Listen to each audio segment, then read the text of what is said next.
Malaquias capítulo 3, a partir do versículo 13, por favor. As vossas palavras foram agressivas para mim, diz o Senhor.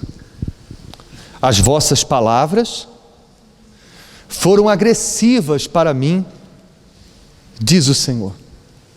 Mas vós dizeis: que temos falado contra ti? Olhem para mim, por favor. Eu não sei se já aconteceu com você de alguém um dia ter falado algo tão duro, tão agressivo, que você possa ter pensado assim: eu preferia que ela tivesse me dado um tapa na cara do que ouvir ela falar aquelas palavras. Porque eu já ouvi dizer que existem palavras que machucam mais do que qualquer agressão física. Porque existem palavras que, enquanto uma pessoa leva um tapa, dói e depois passa, existem palavras que são tão duras que às vezes pode mudar a vida de uma pessoa completamente. E Deus, Ele vira para aquelas pessoas através do profeta Malaquias e diz para aquelas pessoas o quê?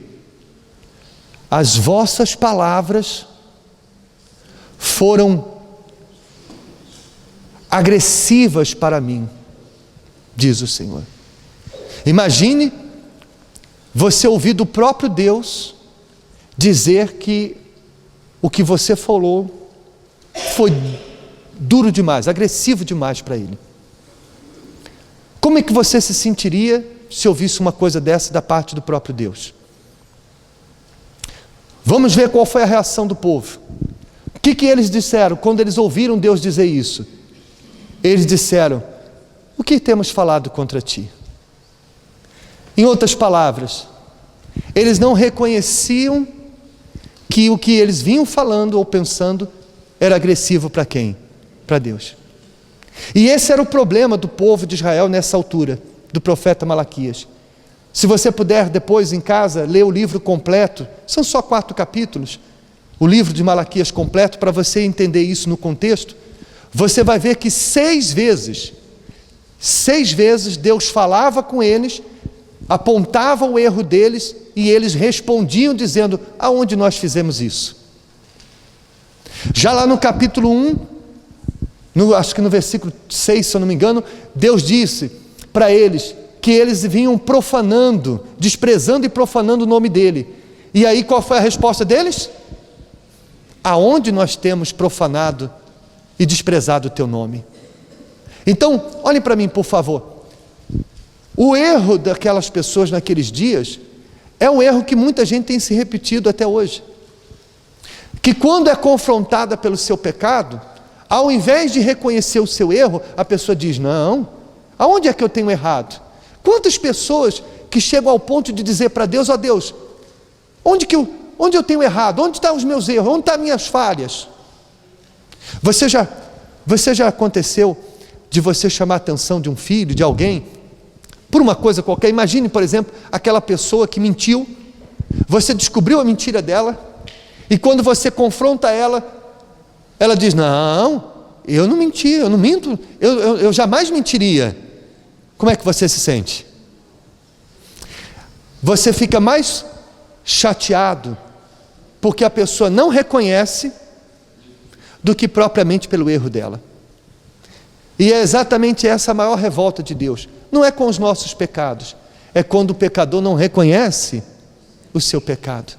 É quando a pessoa ela é confrontada com os seus erros, mas ela se recusa a reconhecer os seus erros. E por que Deus se revolta com isso? Porque enquanto ela não reconhecer os seus erros, ela não muda. Porque a primeira coisa que precisa acontecer para uma pessoa mudar é reconhecer que ela tem que mudar. Se ela chega à igreja, ouve a palavra, mas ela acha que aquela palavra é para qualquer outra pessoa que está ali na igreja, menos para ela. Se ela se considera perfeita, se ela considera-se que já tem feito tudo o que deveria fazer e tem feito tudo corretamente, e Deus apresenta para ela onde ela tem que se consertar e ela acha que não é com ela, então ela nunca vai mudar. Ela vai passar anos dentro da igreja sendo a mesma pessoa, porque o primeiro passo para uma pessoa mudar ela reconhecer. É quando a palavra vem e ela diz: essa palavra é para mim, eu preciso mudar, eu reconheço que eu tenho que mudar. Mas o povo de Israel não reconhecia, pelo contrário, questionaram: onde é que nós temos sido agressivos? O que nós temos falado de agressivo com o Senhor?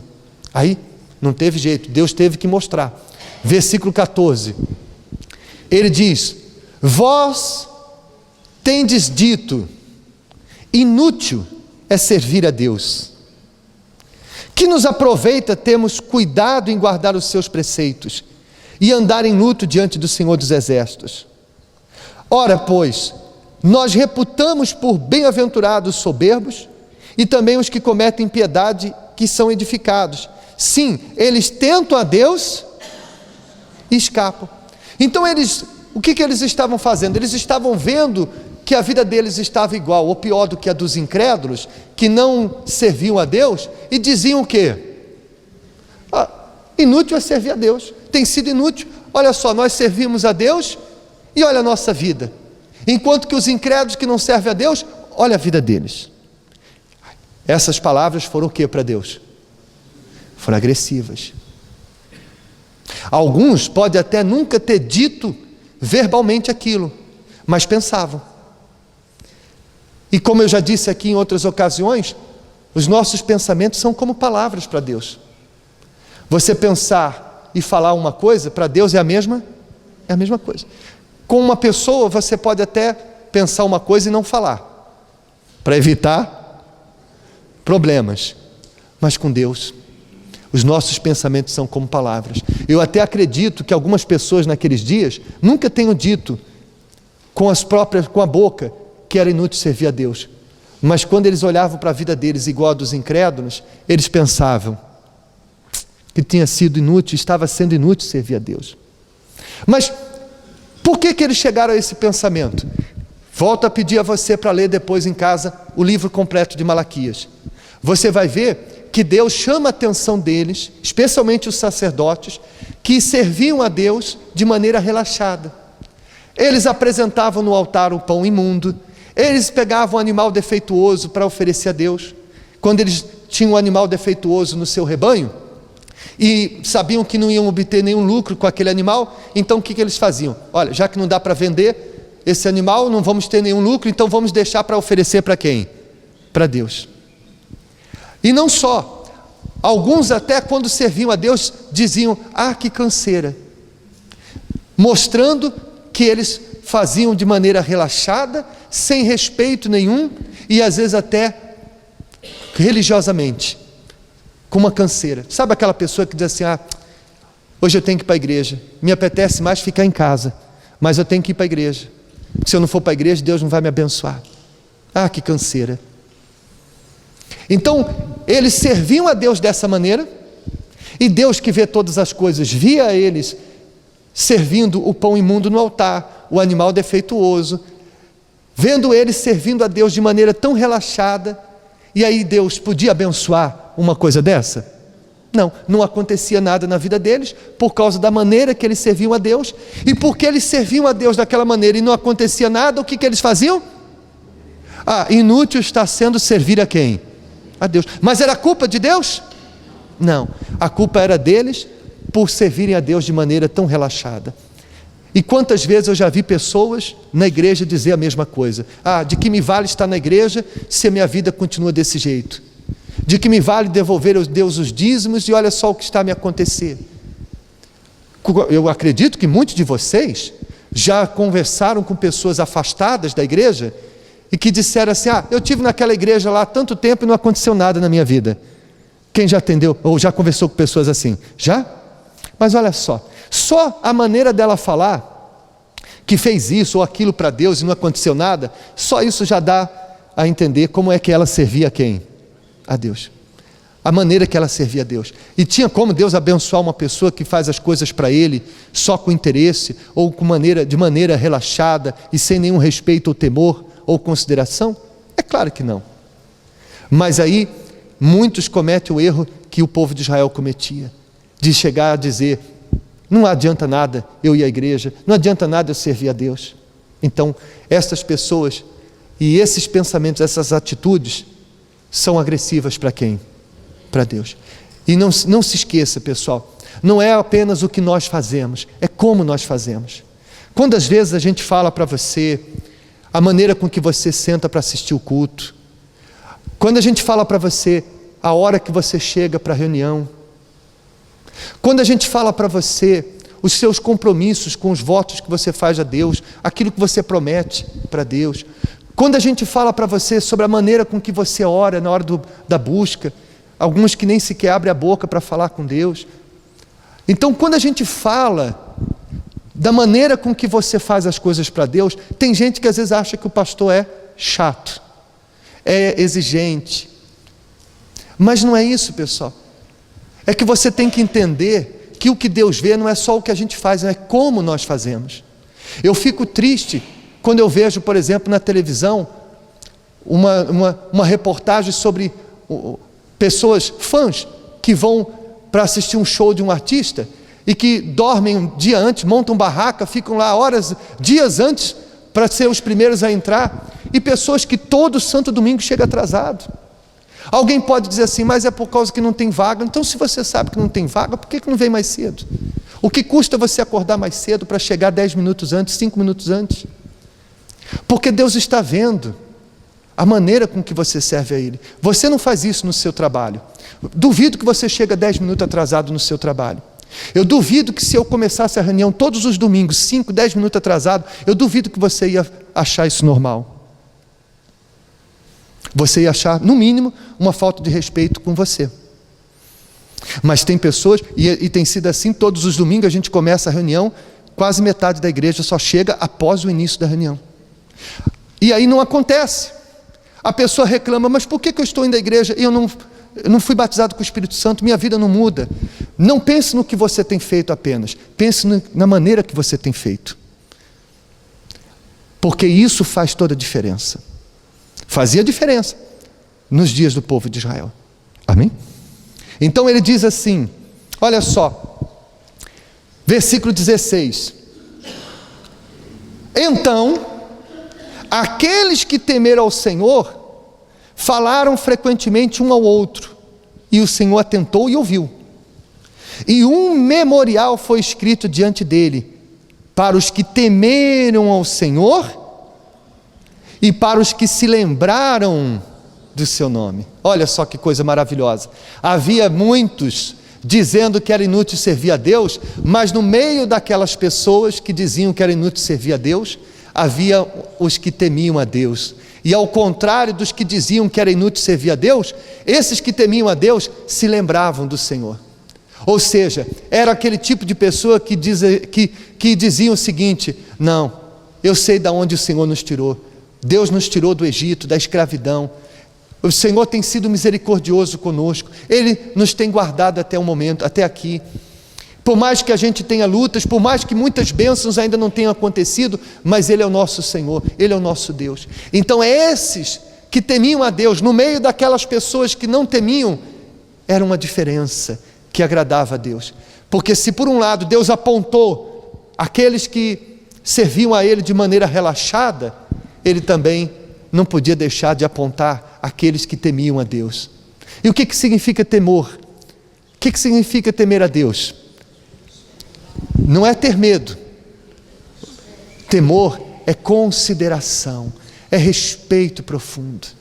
É aquilo que um filho tem quando o pai fala com ele.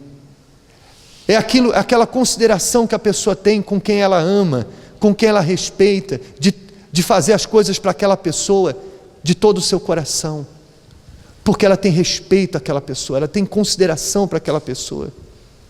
E nós temos que avaliar o nosso temor a Deus.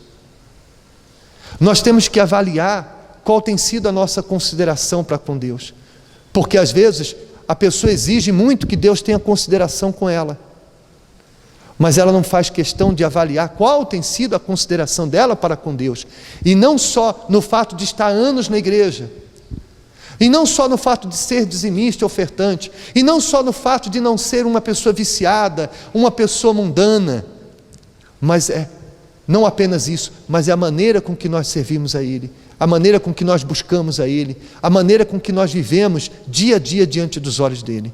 Quando você procura ter bons olhos, porque às vezes o temor é visto nas coisas que só Ele pode ver.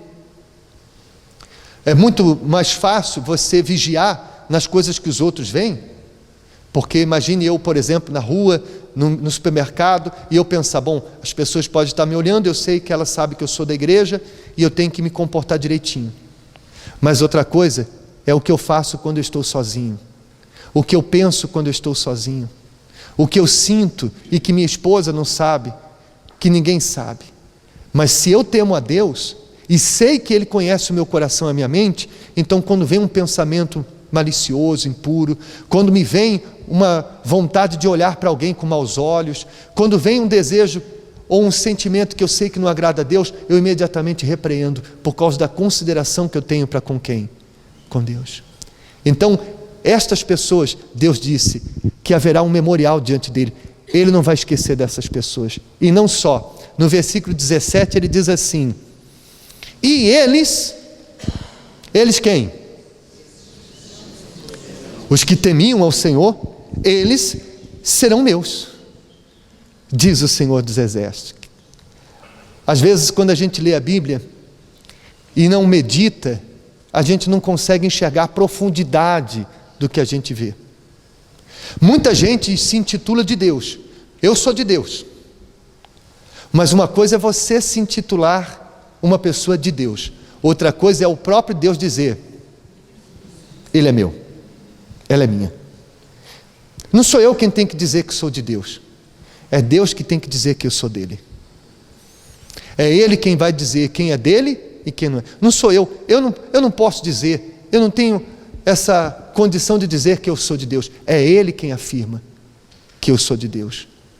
É Ele, quando vê em mim temor, quando Ele vê em mim esse respeito. Então Ele diz: eles serão meus, diz o Senhor dos Exércitos. Naquele dia serão para mim joias, ou como em algumas traduções diz, particular tesouro. Poupá-lo-eis como um homem poupa seu filho que o serve. Amém? Olha só como Deus enche a boca para falar dessas pessoas. Eu estava falando para as pessoas aqui hoje de manhã que Deus criou coisas extraordinárias, lindas. Quem aqui acha bonito o mar? Quem acha bonito o mar? Mas você não vê Deus dizendo na Bíblia que o mar é a joia dele.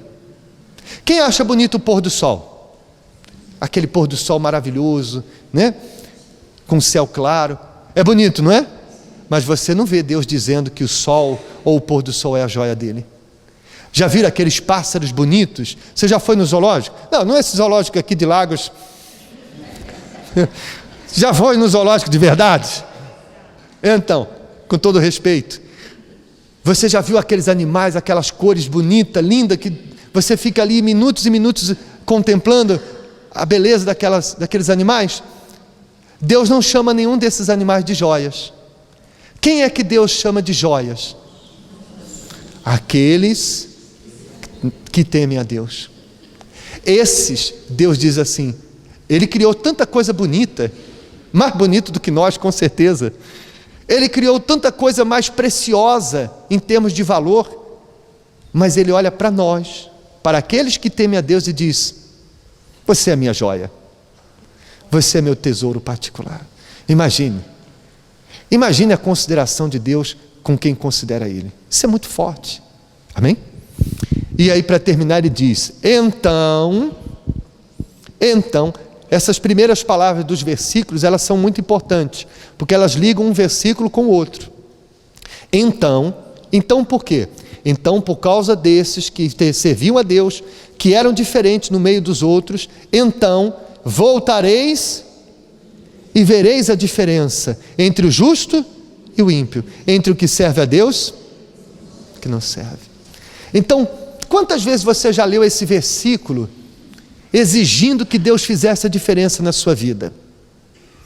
Quantas vezes você já leu, inclusive, em relação aos dízimos e ofertas, que ele fala no início do capítulo 3, dizendo: Senhor, o Senhor tem que fazer a diferença na minha vida, porque eu sou dizimista e ofertante. Mas lembre-se que esse versículo foi dito dentro de um contexto com pessoas que faziam ofertas, sacrifícios, dízimos, mas faziam de maneira relaxada e pensavam que era inútil servir a Deus. Então, não é só o que você faz, não é só chegar e dizer assim: Senhor, eu venho à igreja, e porque eu venho à igreja, a minha vida tem que ser diferente daqueles que não vêm à igreja. Eu devolvo a Deus o dízimo e minhas ofertas, então minha vida tem que ser diferente da vida daqueles que não devolvem a Deus o dízimo e as ofertas. Mas do que adianta você devolver a Deus o dízimo e a oferta, se Deus conhece o seu pensamento e sabe que você pensa, até mesmo acerca do dízimo e oferta, a mesma coisa que os incrédulos pensam? Do que adianta você exigir que Deus faça diferença na sua vida, porque você vem à igreja, e você acha que tem que sua vida ser diferente daqueles que não vêm à igreja, se Deus olha para você, e no seu interior, Ele vê coisas que às vezes nem nos incrédulos, Ele vê. Então, é muito fácil eu pedir a Deus que Ele faça diferença na minha vida, porque eu venho à igreja, porque eu devolvo a Deus o dízimo, mas eu tenho que entender que essa diferença que Ele prometeu era para quem era diferente, para aqueles que no meio dos que não temiam a Deus, temiam, no meio dos que eram ímpios, eram justos. Então, para que Deus faça a diferença na minha vida, eu tenho que ser diferente. Eu não posso exigir que Deus faça diferença na minha vida, se quando eu estou lá fora, o meu comportamento, as minhas atitudes, os meus pensamentos, os meus sentimentos é igual ou até pior do que o dos incrédulos. Deus só vai me tratar diferente se eu for diferente. Deus só vai tratar-me de uma maneira diferente da dos incrédulos se eu for diferente dos incrédulos. Mas se eu for tão incrédulo, tão malicioso, tão relaxado no que faço para Deus quanto eles, como eu posso exigir a diferença na minha vida? Quando a gente lê a história dos homens de Deus do passado, a gente vê que eles eram diferentes. Você conhece a história de Noé? O que a Bíblia diz sobre Noé? Diz que ele era justo e íntegro entre os seus contemporâneos. Ou seja, Noé era diferente. E por isso, o tratamento com ele foi diferente. Ele entrou na arca, os outros não entraram. Deus tratou ele diferente porque ele era diferente. A mesma coisa aconteceu com Jó. A Bíblia diz que Jó era íntegro, reto, temente a Deus e se desviava do mal. E não foi ele que disse isso, não foi o próprio Jó quem bateu no peito e disse: eu sou justo, íntegro, temente a Deus e me desvio do mal. Não, foi o próprio Deus quem reconheceu que ele era diferente. Quando Satanás se apresentou diante de Deus para acusar os outros cristãos, os outros crentes em Deus, os outros filhos de Deus, enquanto Satanás estava acusando os outros, Deus disse assim: você olhou para Jó? Você viu que Jó é diferente? Jó é íntegro, reto, temente a Deus, se desvia do mal. Já pensou se Deus pode falar o mesmo acerca da gente?